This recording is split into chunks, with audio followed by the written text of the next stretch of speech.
It's really helpful for me to have these town hall meetings because when I'm in Harrisburg voting on things, I like to know what the people want. And when I go to something like this and people give me their opinions, I can make sure that I'm doing what the people want. So I'd like to thank everybody for coming tonight. It's a beautiful night outside. I'm sure everybody has things they could be doing at home. So I really do appreciate all of you coming here tonight. What I'm going to do is I'm going to spend a few minutes just to give a brief update about what's going on in Harrisburg. Obviously, the state budget is the big topic that we're working on right now, but we'll talk about a few other things as well. And I'm going to leave a lot of time for questions, and I encourage people to ask questions. That way, I know that we're talking about what you want to talk about. If there's anything that you need to know, or if there's something I'm going over and you want to raise your hand and interrupt, that's fine. If anybody has to leave for any reason, just get up and leave. I won't be offended if anybody leaves early. And in case anybody didn't notice that the restrooms are in the back over there. There's coffee and cookies over here. So anyways, the first area we're going to discuss is the state budget. As everybody knows, we're in the middle of a recession right now, a pretty big recession, and the state is having a significant reduction in revenue compared to where we should be. So far this fiscal year, we're at about a $700 million budget deficit.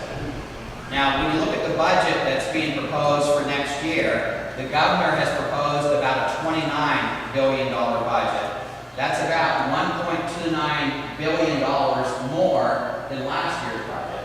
So I'm not sure if that makes very much sense or not, spending over $1 billion more in the new fiscal year when we already have a $700 million deficit for the current fiscal year.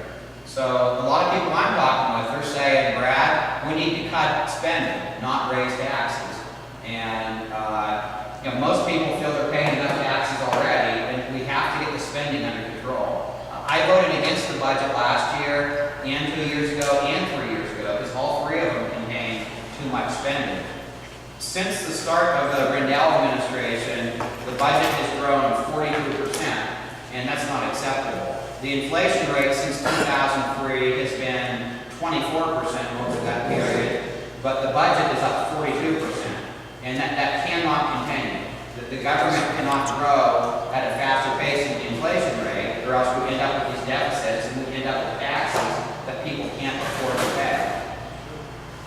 When you look at where the state is spending the money, about 35% of the general fund budget is for K-12 education.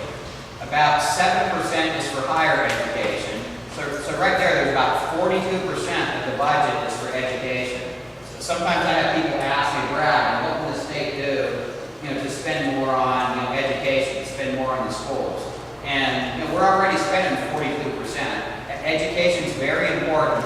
I have 3 kids in school, so I appreciate having good schools. But the state has a lot of other things we have to do as well, and I think we're making a pretty significant contribution by using 42% of the general fund for education. Another big part of the state budget is the Department of Public Welfare. The different welfare programs, the different medical programs, things like Medicaid, adult basic, programs for people that have developmental disabilities, subsidized daycare for low-income people, all those different types of programs, cash assistance, all those types of things, that's about 1/3 of the general fund budget. So when you look at all those programs that fall under the Department of Public Welfare, and then you look at education, higher education, and K-12 education, that's about 75% of the general fund budget right there. You get into other areas like the Department of Corrections, that's about 7% of the budget. Debt service is about 4% of the budget. So by the time you get rid of all those things, you really only have about 10% of the budget left for everything else. When you look at things like the Department of Health, Department of Agriculture, state parks, Department of Economic Development, things like that. Well, highways are a separate budget. Yeah, that's a good question. The motor license fund is what funds PennDOT. There's money that comes from the tax on gasoline and diesel fuel, driver's license fees, vehicle registration fees, speeding ticket fines, things like that. That's a separate budget for the Department of Transportation. So anyways, when you look at the general fund budget, if you don't have anybody that's in school right now, and if you're not on any programs through the Department of Public Welfare, you're not really utilizing about 75% of the general fund budget. Now, the thing of it is, we were all in school at one time, so it's important that we have good schools. And someday, any of us could be on, different programs. So you have to have a safety net of programs there, for when people need them. But we just have to get them a little bit under control where they're not so expensive. May I ask what cash assistance is? Welfare checks. Cash assistance is just what it sounds like. It's just the check that they're writing for people that are on public assistance. That's actually a very small portion of the budget for the Department of Public Welfare. But the expensive part is the medical part. And speaking of medical, it kind of ties in with the big issue going on in Washington right now.